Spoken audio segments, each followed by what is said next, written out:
The Florida Gators have a big transfer portal visitor list for this week, and we're going to talk about it here today on Locked On Gators. You are Locked On Gators, your daily podcast on the Florida Gators. Part of the Locked On Podcast Network, your team every day.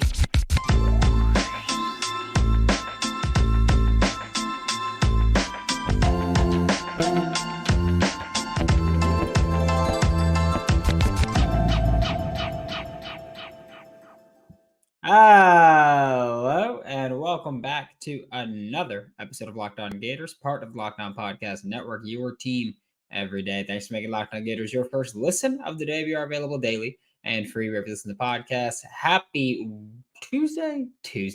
I'm Brandon Olsen. Find me on Twitter at WNS_Brandon. Find all my written work with Whole Nine Sports, Giants, Country, NFL 33. Today's episode of Locked On Gators is brought to you by FanDuel. Make every moment more. Right now, new customers get $150 in bonus bets with any $5 bet. Visit FanDuel.com/locked-on to get started.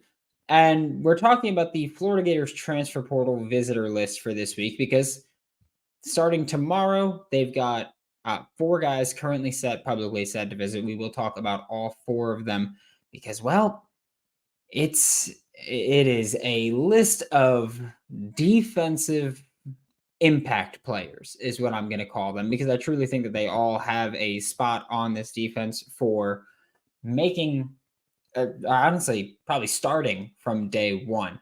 The first one that we're going to talk about is Cassius Howell from Bowling Green. We talked a little bit about Cassius Howell last week. I believe it was the Friday show, maybe Thursday. But Bowling Green edge rusher who you have to replace Princely Umanmielen. Like that, let's call that what it is. You have to replace Princely Umanmielen. I'm not just in a comfortable spot to say, oh yeah, Kelby Collins, TJ Searcy, like I'm good with it. Wash your hands. LJ McCray. I'm just not comfortable going, yep, talk it. You've got your guys. I will say that I think Cassius Howell brings a lot to the table as far as making an instant impact at the jack linebacker spot specifically.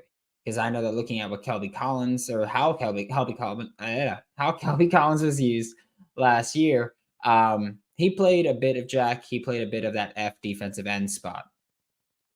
TJ Searcy, I believe, is more of a natural jack linebacker. But I'm not super stoked about the idea of going, oh yeah, he could just step right in and start right for us right now. So I'm not super into that idea, but Cassius Howell, however, had 41 pressures last season, 10 sacks, and he did it on 240 pass rush reps. So just looking at pure production-wise, Jalen Green had 18 sacks, most in the country. Javon Solomon had 16. Then Laiatu Letu had 15. And then you had a bunch with 14, 13, surprisingly, none with 12. A few with 11, a few with 10. But here's the thing.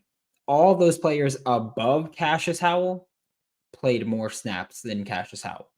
Most of them played considerably more snaps than Cassius Howell or had more pass rushing opportunities than Cassius Howell. So for me, I'm looking at someone who's been incredibly productive at his last stop.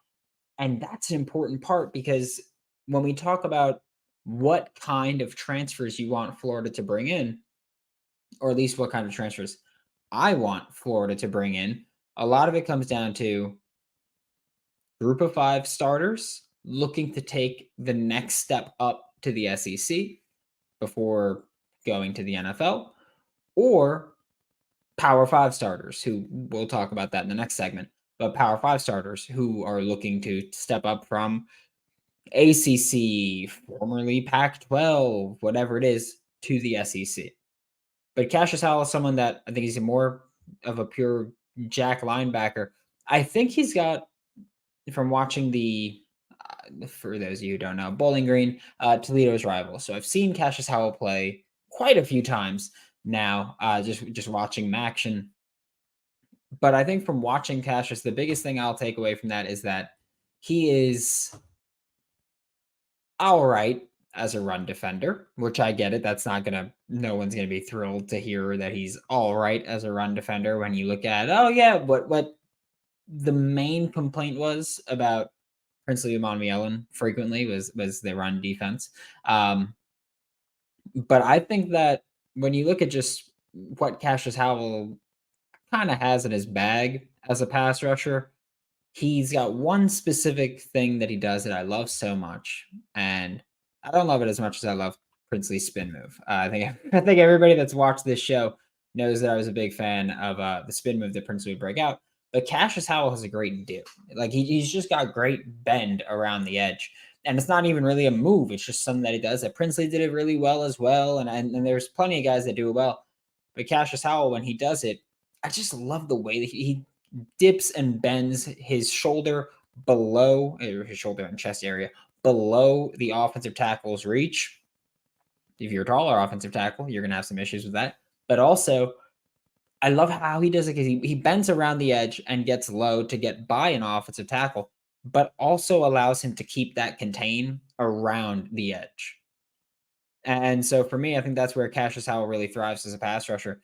And you need a pass rusher. I get it. You need run defenders. Absolutely. But Florida needs to improve their pass rush where they don't have to blitz in order to generate consistent pressure. And this is a big part of talking about what we've had this conversation multiple times. How do you replace Princely Umanmielen? Because he entered the transfer portal. He was your leading pass rusher by a huge margin. How do you replace that? And it was not find a guy that can replace what Princely Umanmielen did. It was find a guy or find multiple guys who can combine to replace what Princely Umanmielen did.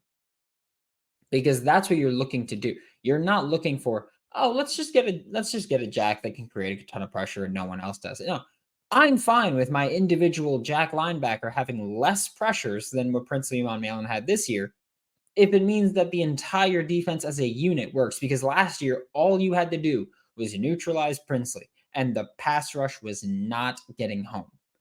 So I think Florida's taken the steps to improving there. You're going to have year 2 TJ Searcy, year 2 Kelby Collins. You're going to have maybe some contribution from true freshman LJ McCray.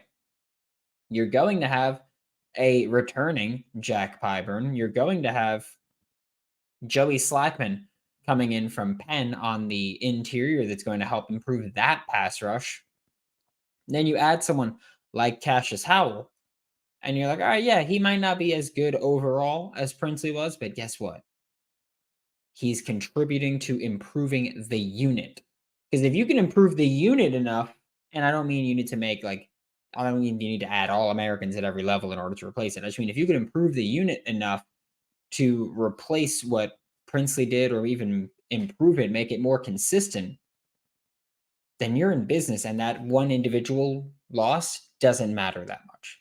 If you can get Cam Jackson to just step up a little bit as a pass rusher, just a pressure or two more per game, then guess what? You've improved your unit significantly as a pass rushing unit, because again, that's where Florida you had to blitz to get pressure last year for Florida. That was it. It was simple as that. You had to blitz in order to generate any kind of pressure. And this year, ideally, if you can add a guy like Cassius Howell, along with adding Joey Slackman, along with adding LJ McCray, you're in business there. But then you also have to improve the secondary, which is where we're going to spend the entire rest of the show, because Florida has quite a few guys coming in for visits this weekend from the secondary. Before we talk about that, a quick word from FanDuel. Today's episode of Locked On Gators is brought to you by FanDuel Sportsbook. The NFL regular season is wrapping up. Just this week left. That's it. But there's still plenty of time to get in on the action with FanDuel, America's #1 sportsbook. Right now, new customers get $150 in bonus bets guaranteed when you place a $5 bet. That's right. It doesn't have to win anymore. Place a $5 bet and you get $150 in bonus bets, win or lose. The app's so easy to use, so many different ways to bet. You can use live same game parlays, which what was Sunday Night Football was Packers versus Vikings, Bo Melton had 40 yards in the first drive, so I bet that he would get 80 yards total in the game. It was like plus 750 odds. Guess who had 106 yards, I think it was? Bo Melton. Find bets in the new Explore tab, make a parlay in the Parlay Hub. There's a ton that you can do there. Visit fanduel.com/locked on and make your first bet a layup. And remember that FanDuel is an official partner of the NFL. Thanks again for making Locked On Gators your first listen of the day. Every day we are available daily and free wherever you listen to podcasts. And we're going to spend the rest of the show talking about secondary players that are going to be on campus this week for the Florida Gators. Because again, tomorrow, January 3rd, Florida is going to have, again, four at the time of recording this, four confirmed visitors on campus. And we're going to talk about John Humphrey now before we talk about the other guys, just because John Humphrey is a cornerback and the other two are more safeties, maybe playing in the slot. Maybe they replaced Jaden Hill, who entered the transfer portal there. But John Humphrey at cornerback, 6'2", 205 pounds. At least that's what he's listed as on Pro Football Focus. 6'2", 205 pounds. He is a UCLA corner, or he was a UCLA corner. He committed to USC, but is going to be on campus this week, is still looking elsewhere. This is, earlier I mentioned, there's two types of transfers that I want. Group of 5 starters looking for a step up, or Power 5 starters looking for a step up, closer to home, NIL, whatever it is. Starter, like high quality starter. And for John Humphrey, he is a Power 5 starter that left UCLA to follow D'Anton Lynn to USC, where he's the new defensive coordinator, and that's where he committed to USC. But I'm assuming kind of kept his eyes open elsewhere. And with Will Harris being a California guy, USC alum, I'm assuming that both John Humphrey caught Will Harris's attention because Will Harris follows that area clearly, just based on looking at who Florida is suddenly in contact with in the secondary. Since Will Harris got hired, West Coast is becoming a more prominent area for Florida to recruit, which is huge, by the way. I feel like years ago, I used to talk about, if you're looking for athletes, you go to Florida, you go to California, and those are the main two spots. And Texas has a lot of track stars too. So, I mean, hey, if you're looking at the secondary coach bringing in athletes from California, I'm going to be happy about it. 6'2", 205 is, again, fantastic size for John Humphrey. He was at UCLA under D'Anton Lynn, where D'Anton Lynn has said basically every time he's had play calling duties, he's been like, yeah, I don't really have a scheme that I like, or a scheme that I'm looking to too much. It's just using guys in the best ways possible. And for UCLA this past year, that meant playing a ton of press man coverage and a ton of single high, which bodes well for Florida, because I think that in 2024, Austin Armstrong wants to play more cover 1, more cover 0, more cover 3, which cover 3 is zone, but cover 0 and cover 1 are both man with the corners. On the outside, you're playing man. You're on an island there. And I think that that's what Austin Armstrong wants to do more of this year. Play more aggressively. But you look at the corner play this year, which corners on Florida's roster would you have felt comfortable saying, line it up, impress man, and let's do it? I'll wait, because you can take as long as you want. My answer would be there isn't a single one. There's not a single corner that I look at from Florida's 2023 roster and I go, you can play press man with them consistently, and I feel comfortable. Jason Marshall was the best one at press man. That's always been kind of his thing. Not versatile, really. But playing that press man stop, maybe that's Jason Marshall has not announced yet if he's entering the transfer portal, or at the time of recording, has not announced if he's entering the transfer portal, if he's declaring for the NFL draft, if he's coming back. Hasn't announced anything. But if you're expecting him to come back, and you can go, okay, we have Jason Marshall on one side, and while he's not been consistent throughout his career, the best thing he does is play press man. So if you have Jason Marshall on that side, maybe you feel comfortable with that. Then you look at John Humphrey and you go, we can bring you in and you can start on the other side and we can maybe feel pretty comfortable with that. Because John Humphrey, he's not someone that I anticipate playing in the slot. The limited snaps that I did watch, because I don't typically go super in depth on guys who are just visiting. I generally wait for them to commit, or if there's players that I want to talk about or we want to talk about here, then we'll do it. But John Humphrey played a ton of cover one, a ton of cover three. I think he can play on the outside.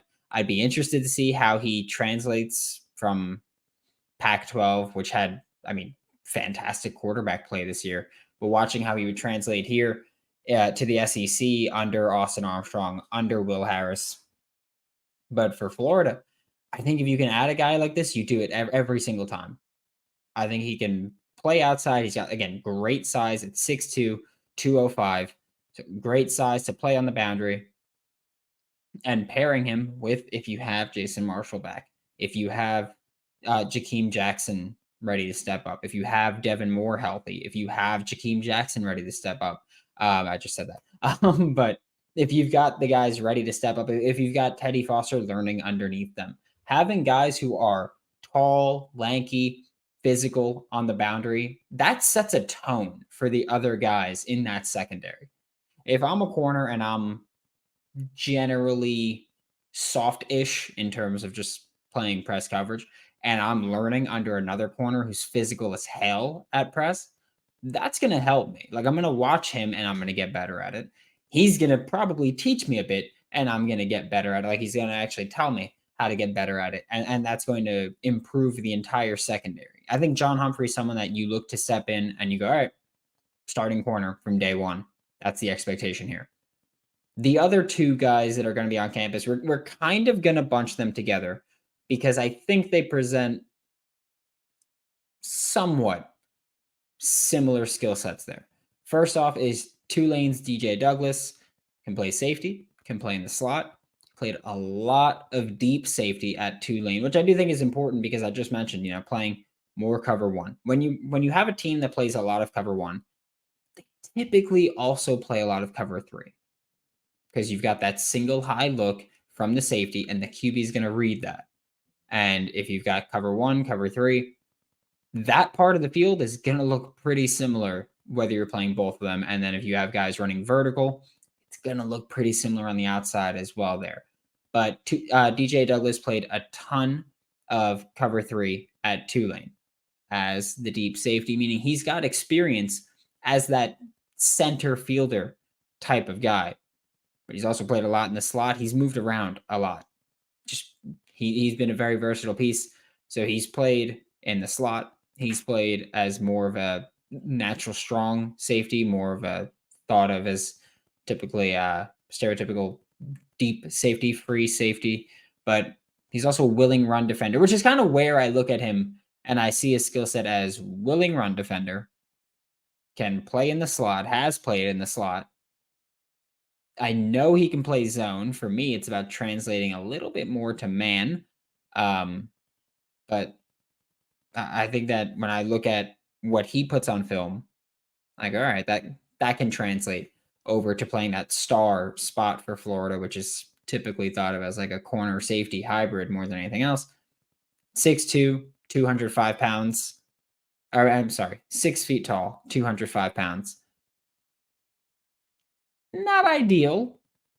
Not again, like physicality wise is fine. That's not the concerning part.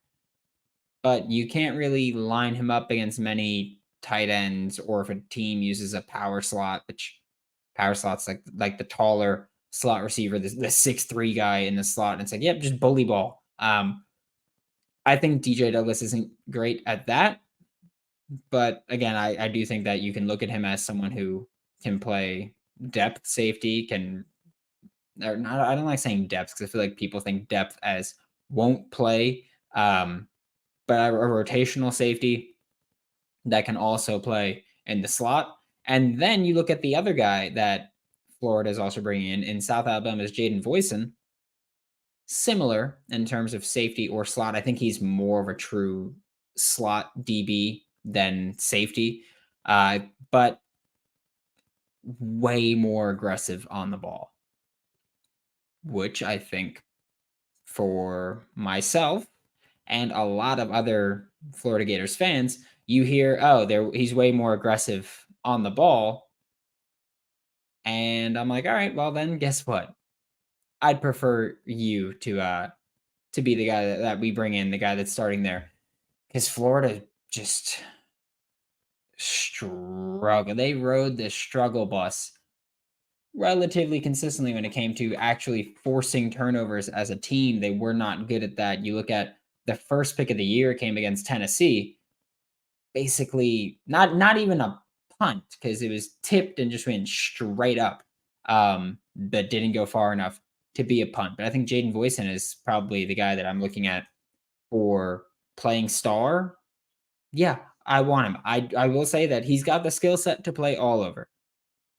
At South Alabama, they played a lot of zone coverages, even if it was match or had some man principles to it, like quarters. They played a lot of zone. I think from watching his film that he's got skills that will translate over that allow him to play man. But we talk about DJ Douglas from Tulane and we go, all right, yeah, I think he can go over to the SEC. He's a little bit undersized for a typical slot there or a typical safety there, or compared to what Florida's been looking for. Jaden Voisin, you go, all right, he's a similar size to DJ Douglas. Hasn't played a ton of man, but I think he can translate. I think that's the biggest risk when you're looking at these group of 5 to SEC transfers is that you're talking about bigger, faster, stronger, more complex. You're talking about opening things up heavily and or not even opening things up heavily, but just translating in important areas. But I think Jaden Voisin with his eyes, with his athleticism, which he's not a world class athlete, but with his athleticism that is passable, with his eyes, with his football IQ, I think you're looking at someone that will translate better, I think, than DJ Douglas. I think DJ Douglas, if you're taking him as a deep safety primarily, then yeah, he's going to work out. Cover 1, cover 3, quarters. He could play all that. But I think Jaden Voisin is more versatile. Probably has a higher floor and higher ceiling. I would gladly take both of them. Like all 4 of the guys that we talked about today, I would gladly take because I can envision roles for them. If you're talking about John Humphrey, I can envision him starting on the outside. If you're talking about Cassius Howell, I can envision him starting at the jack linebacker spot. If you're talking about DJ Douglas and Jaden Voisin, I can envision both of them coming in and both of them playing consistently. I see roles for all of them. And so if I'm Florida, if I'm Austin Armstrong, if I'm Will Harris, if I'm anybody on that staff, I'm trying to make sure that while they're on campus, all 4 of these guys are going to commit because I think it's a great list. I think that Florida, while there hasn't been a ton of transfer portal visits, I think Florida's done a pretty good job of bringing in great portal prospects that can actually come and contribute to your team, contribute to your defense. And right now, they're clearly taking an added emphasis to defense because where you lost more talent, but they're clearly trying to improve what was a train wreck of a defense last year. Thanks for making Locked On Gators your first listen of the day every day. We are available daily and free wherever you listen to the podcast or on YouTube. We'll be back tomorrow. Talk more Florida Gators football for Locked On Gators. I'm Brandon Olsen. Don't forget to follow me on Twitter at WNS_Brandon. Find all my written work with Whole Line Sports, Giants Country, NFL 33. I'll see you all tomorrow.